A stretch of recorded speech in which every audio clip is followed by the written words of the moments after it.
Assalamualaikum warahmatullahi wabarakatuh. Perkenalkan, nama saya Felma Javiera Maiswari Elias dari kelas 12-2. Di sini saya akan menjelaskan materi tentang teknologi di sekitar kita. Bab 3.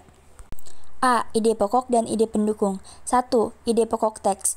Gagasan utama yang bersifat umum dan dijelaskan oleh ide pendukung biasanya ada di awal, tengah, akhir, atau menyebar di paragraf. Dapat ditandai dengan kata kunci seperti jadi, intinya, kesimpulan adalah misalnya demikian. 2. Ide pendukung teks berfungsi memperjelas ide pokok agar mudah dipahami berupa data, contoh, uraian, kronologis, atau sebab akibat. Sering menggunakan kata, misalnya, contohnya, artinya, akibatnya, dampaknya. 3. Ide pokok dan ide pendukung dalam buku. Buku berisi ide pokok yang menarik agar pembaca tertarik membaca. Ide pokok bisa berupa informasi, ilmu pengetahuan, hiburan, pendidikan. Ide pendukung muncul lewat kalimat. 4. Ide pokok dan ide pendukung untuk resensi. A. Judul resensi. B. Sampul buku berupa gambar sampul buku yang diresensi. C. Identitas buku. D. Bagian pendahuluan. E. Isi resensi. F. Penutup. B. Menyampaikan hipotesis. 1. Pengertian dan ciri hipotesis. Dugaan sementara tentang suatu peristiwa berdasarkan pengalaman atau pengetahuan. Menurut KBBI, anggapan dasar atau pendapat, teori, atau proposi yang kebenarannya masih perlu dibuktikan. Saat membuat hipotesis, gunakan istilah sesuai bidang tertentu. 2. Menggunakan kata khusus. 1. Kecerdasan artifisial. 2. Pindai. 3. Chatbot. 4. Asisten otonom. 4. Kendaraan otonom. 5. Biometrik. 6. Pemrograman. 7. Perentas. 8. Otomitasi. 9. Analisis sentimen. C. Berdiskusi. 1. Jenis dan syarat diskusi.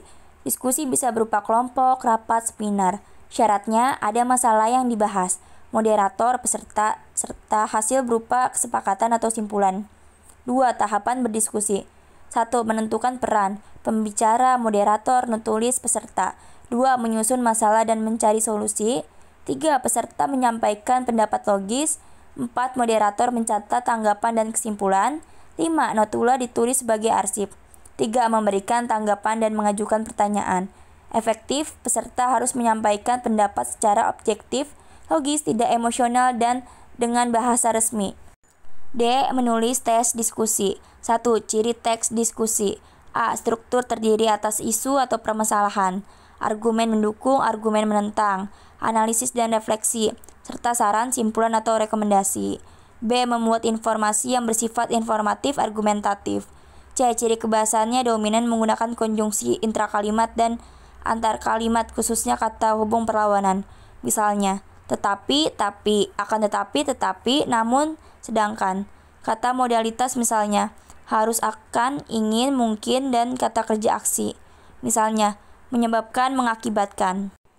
2. Konjungsi intrakalimat dan antar kalimat. Tes diskusi dominan menggunakan konjungsi atau kata hubung atau konjungsi intrakalimat. Menghubungkan dua kata, dua frasa, atau dua klausa atau lebih dalam satu kalimat. Dan konjungsi antar kalimat menghubungkan sebuah kalimat dengan kalimat sebelumnya. E. Mengolaborasikan perasaan untuk memahami permasalahan. 1. Mencari dan mengumpulkan informasi sebanyak mungkin tentang permasalahan. 2. Memilih dan memilah informasi yang memiliki data dan fakta yang akurat. 3. Mengolah informasi untuk mencari solusi atas permasalahan yang dihadapi. 4. Kamu selanjutnya dapat menyampaikan solusi hasil elaborasi perasaan dan pikiran kepada teman. Sampai sini saja penjelasan dari saya. Kurang lebihnya mohon maaf.